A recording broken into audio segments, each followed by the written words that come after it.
27 years ago, in 1977, the Aga Khan Award for Architecture was established to recognise building concepts that are seen to be making a difference to societies that have a significant Muslim presence.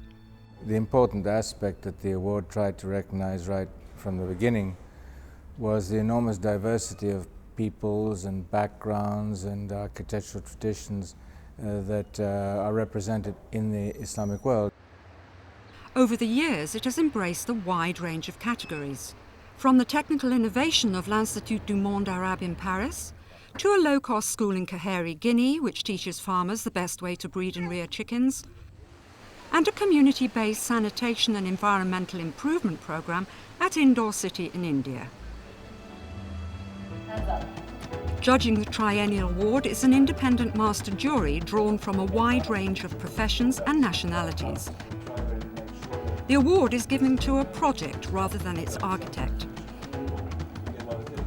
This year, there are 7 award-winning projects. The twin Petronas towers at 432 metres were the world's tallest buildings when they were built.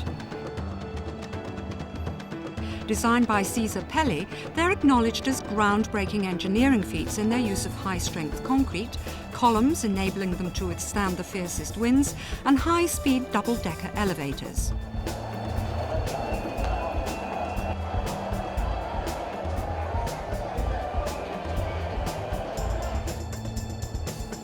Beguilingly slender, the towers grow from 2 interlocking squares, softened by semicircular corners.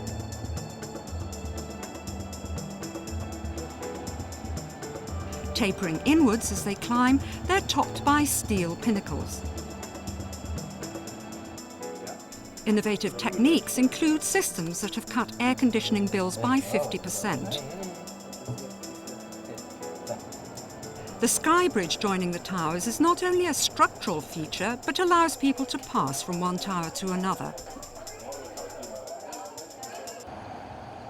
With its reflective outer skin, which uses steel and glass to interpret a traditional Malay design, the Petronas towers have become a symbol of a modern united Malaysia. Local input was crucial to building a new school at Gando in Burkina Faso. It was designed by Diabedo Francis Carey, the first villager to benefit from higher education. Using local labour and materials like compressed earth building blocks, it combines local skills with Western construction techniques. Its 3 classrooms, facing east-west, are shuttered to avoid the sun. Reinforced steel bars support the raised sunshade-like roof, creating a cool, well-ventilated learning environment. The way the community organised itself for the project has become a model for other communities. These elegant beehive-shaped forms belie their very basic origins, for beneath their honey-coloured skin lie rows of sandbags. First built to house refugees, they consist of layers of long earth-filled sacks held in place by barbed wire. Seismically resistant and intended for severe climates, the domes contain bedrooms, a kitchen, bathroom and a living area. With minimal training, these simple structures can be built by the people themselves. At first glance, the 800-year-old Al-Abbas Mosque in Yemen is unimposing. But closer inspection reveals that inside is something special, an ornate, coffered wooden ceiling. Within its 4 sections is a series of inverted pyramids, one representing the 7 layers of heaven. Since 1986, it has been lovingly restored at the National Museum in Sana'a under the supervision of Marilyn Barrett. Traditional methods, local expertise and craftsmen were used throughout. Once the roof was back in place, the building itself was sympathetically renovated, ensuring its continued use as a place for the community to meet and pray. The project represents the highest standards of restoration and conservation. It took years of exhaustive research and the establishment of a complete database before revitalisation work could begin on the old city of Jerusalem. The Welfare Association's aim was to restore and develop it while respecting that it's an historic living city. Dealing with emergency repairs is a priority and often a prerequisite to complete restoration. New roofs, replastering, installing kitchens, bathrooms and connections to the city's infrastructure. Public buildings such as libraries and museums are also carefully restored. Traditional methods and materials are always used even when putting up new buildings. Emphasis is also placed on training residents in traditional skills, giving them jobs and a stake in their city's refurbishment. Like its ancient predecessor, Alexandria's new library faces the sea. Set in a plaza, it was conceived as a window on a world whose alphabets are carved into its surrounding stone wall.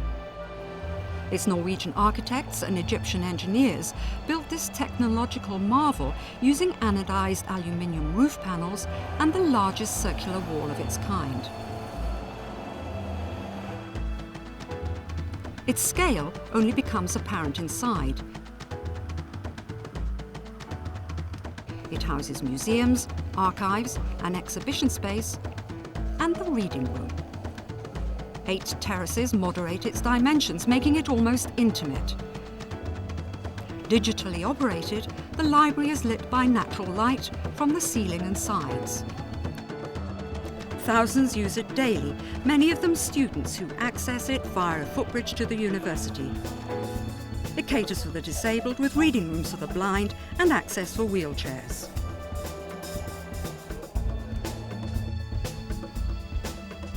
Located on Turkey's Aegean coast, the B2 house represents a poetic dialogue between interior and exterior, public and private, and between nature and architecture. Built as a retreat, it uses traditional practices to express modernity.